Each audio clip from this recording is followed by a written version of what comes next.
Hundreds of people in northern Syria near the Turkish border are fleeing their homes, packing up their loved ones and running from an unknown fate as fires blaze behind them. They are members of an ethnic minority known as the Kurds. The stateless people are at the center of complex diplomatic and geopolitical fissure that has opened up since U.S. President Donald Trump announced he would pull American troops out of the region. That paved the way for Turkey to launch military strikes in the region and potentially an ground invasion to displace the Kurdish people from the lands they have lived on for generations. The U.S. has credited the Kurds for helping defeat ISIS in Syria. But Mr. Trump today defended his decision to pull out U.S. troops from Syria by noting the Kurds were fighting for their own lands, and did not fight alongside Americans during World War II. They didn't help us in the Second World War, they didn't help us with Normandy, as an example, Mr. Trump said. The minority group is now in the center of yet another nightmare. Who are the Kurds? The Kurds are an ethnic minority group that mostly occupy mountainous regions straddling the borders of Turkey, Iraq, Iran, Syria, and Armenia. Though they have lived as a minority, there are actually about 25–30 million Kurds in the area, all united by a unique race, culture and language. Most Kurds are Sunni Muslims. Before World War I, traditional Kurds lived a nomadic lifestyle until the breakup of the Ottoman Empire, which stripped them of their freedom and divided them into new nation-states. Kurds have struggled to maintain their identity, often being referred to as Mountain Turks in Turkey, where they were forbidden to wear traditional Kurdish outfits or speak their language. They continue to face discrimination and policies of persecution. Although Kurds are the largest ethnic minority in Turkey, making up roughly 20% of the population, they are not recognized as a minority group in Turkey. Where do Kurds live? Kurdistan is now one of the world's largest stateless nations, a non-governmental region whose people have no official homeland or country. Today, Kurdistan is made up of 5 different regions: southeastern Turkey, northeastern Syria, northern Iraq, northwestern Iran and southwestern Armenia.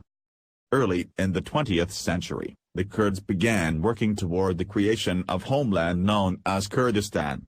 In 1920, the Treaty of Sèvres, one of a series of treaties the Central Powers signed after their defeat in World War I, outlined the dissolution of the Ottoman Empire and called for an autonomous Kurdistan.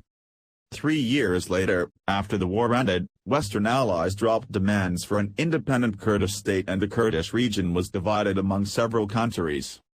Today, a large group of Kurds live in a northeastern part of Syria that is controlled by the Kurdish People's Protection Units, YPG, a defense force mostly made up of Kurds. What does Turkey have to say?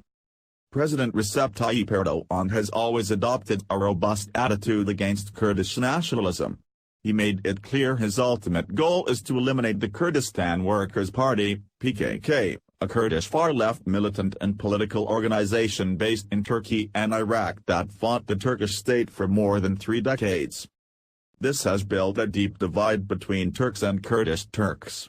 In 2016, pro-Kurdish media outlets were closed down, more than 11,000 teachers were dismissed or suspended over alleged PKK connections and at least 24 government appointees replaced Kurdish mayors in the country. Turkey has long been unhappy about the strong Kurdish presence in northeast Syria near the Turkish border. The country's military has already moved into portions of areas previously held by Kurdish-led Syrian Democratic Forces, SDF, but now their long-time plan to create a buffer zone in northern Syria is underway. There are 2 goals: drive the Kurds away from their border, and use this area to resettle around 2 million Syrian refugees.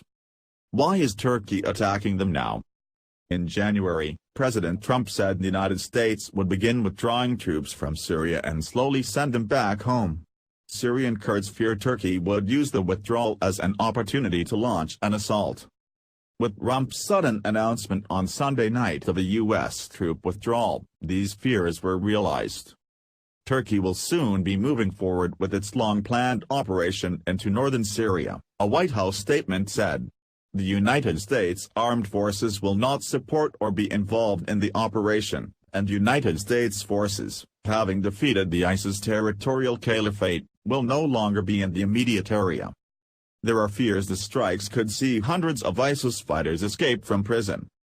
As of last month, the United States said about 1,000 U.S. troops were operating in northeastern Syria.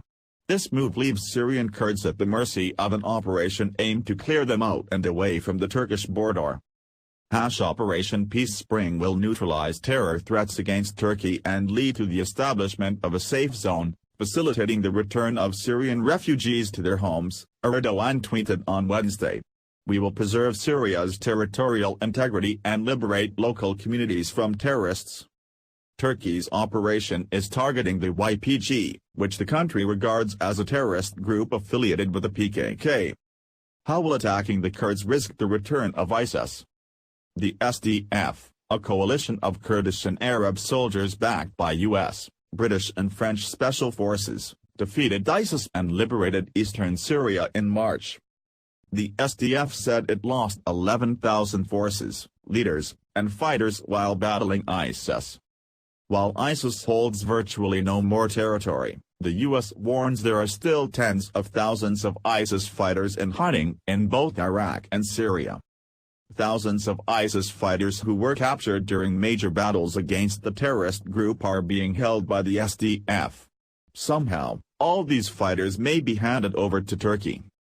As many Syrian Kurds prepare to fight and others run in the opposite direction, thousands of terrorists and two holding facilities containing displaced ISIS members and ISIS survivors will be left ungoverned. This poses a serious risk as ISIS will have an opportunity to re-establish itself,